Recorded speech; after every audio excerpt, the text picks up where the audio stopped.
The Denver Broncos were back on Monday, and so were a couple of key starters. Before I tell you about everything we learned from the Broncos on Monday as they prepare for their second preseason game this coming Friday, make sure to like this video, subscribe to this channel. We are at every single Broncos event, so we will be at practice this week, and this week, a big practice. Stay tuned, or a big week, I should say. Stay tuned for that. And the first news that you need to know, Jaylen Waddle is back. Jaylen hasn't been on the practice field since August 5th, nearly 2 weeks ago, when he walked off the field and did not return. On Monday, however, number 17 was back, and that was welcome news to all of Broncos Country. And not only did Jaylen participate in practice, he made a huge leap as he participated in the team portion of practice. He was wearing a white sleeve over his nearly entire leg, but it did not seem like he had any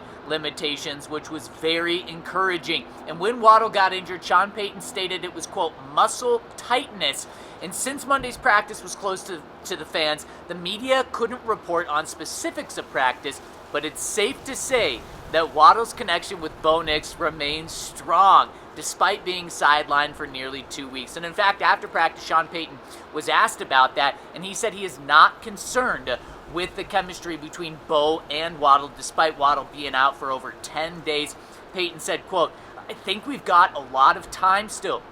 We got good work this week, this weekend. There's been a lot of time on task already. He's coming along really good. We'll see how this week unfolds. Sean Payton then added the Broncos are, quote, being smart with Waddle's injury, and it was a welcome sign to see the Broncos' speedy playmaker back on the field on Monday. I don't think there's any reason for him to play on Friday night in the preseason game, but if he's healthy, maybe he might go. So keep your eyes on number 17, and we'll be sure to keep our eyes on him on Tuesday and Wednesday's practice.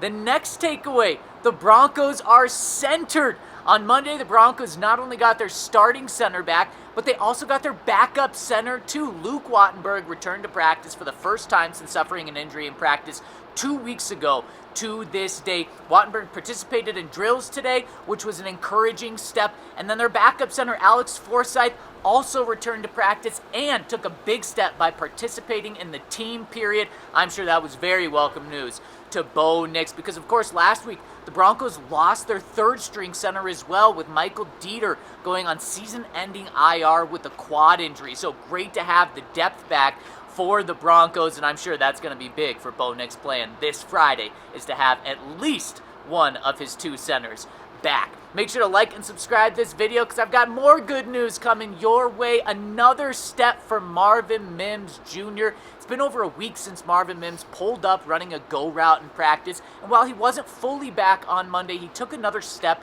in the right direction. Mims participated in stretch and was with the receivers during drills. However, shortly after, he did go to the side field, but a source told DNVR on Monday that Mims is doing well and is not expected to be out much longer. In fact, I'm told he could be back at practice on Tuesday or Wednesday of this week. But just like Waddle, no need to rush him back. The Broncos are going to be very smart with this. Broncos know what Marvin Mims brings to this team, especially with how good of a camp he had before the injury. Unfortunately, it wasn't all good news on the injury front at practice. Drew Sanders was sidelined, and this comes on the heels after he had a sack in Friday's preseason game. Drew Sanders did not participate in any part of Monday's practice and was on the side field for the entirety of practice. Real big bummer to see Drew take a big step in Friday's game and then have to take a big step backward by not practicing on Monday. We'll see if he's back there tomorrow, which would be great to see.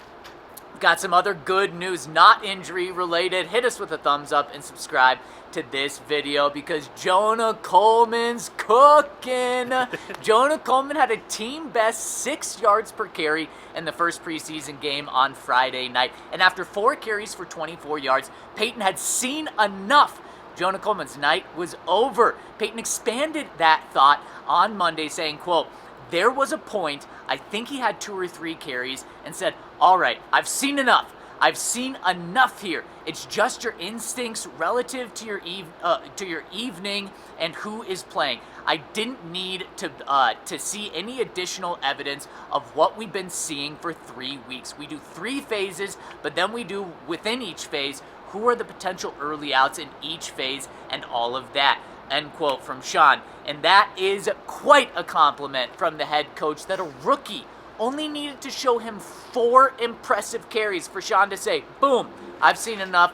This is our guy. Sean went on to say, quote, he's got good balance, a real good elusive runner for his size. I would say good short area quickness and good balance. The other night, we had a few good examples of that, unquote, from Sean Payton. Just big time praise for Sean from the rookie. And then, in fact, after practice on Monday, Sean Payton was asked about, do you see a Maurice Jones-Drew comparison for Jonah Coleman? And he said, quote, I remember Maurice. There's a number of backs that have been built like him. I'm not ready to comp a young player that early, but I like his balance. You don't feel a young player, unquote. So just big time praise. Even though he doesn't see Maurice Jones-Drew in him yet, or doesn't want to make that comp yet, Payton still has high praise for the rookie. And speaking of Coleman, let's get to some other news and notes from today.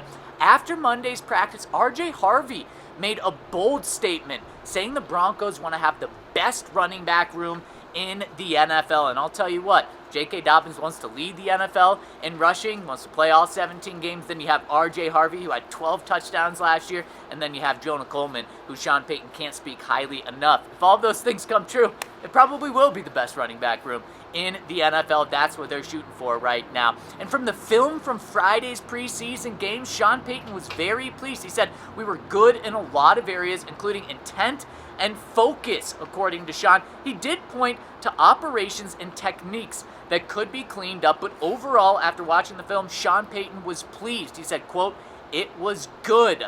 Another note, leading up to Friday's second preseason game against the Green Bay Packers this week, the team will have 2 good days of practice, according to Sean. On Tuesday and Wednesday, I expect the pads to be fully on and there to be a big finish to training camp, because technically camp ends on Wednesday, and Sean's going to do it with a bang by having 2 really good practices tomorrow and Wednesday. So if you're coming out to practice, you're going to get to see a treat like there. And then Thursday's practice, Broncos are going to be focusing more on Green Bay to prepare for that second preseason game. Sean Payton said it's too early to say if LaVell Bailey will be back this year after he suffered a broken leg on Friday. He said, quote, that would be tough to answer right now. And finally, Sean was then asked, are you guys going to bring someone in to try to replace LaVell Bailey? And Sean Payton said, quote, we'll see. And that's a good place to end this, because we're going to see 2 great practices coming up this week leading up to the Broncos preseason game on Friday. Make sure to stay tuned with us.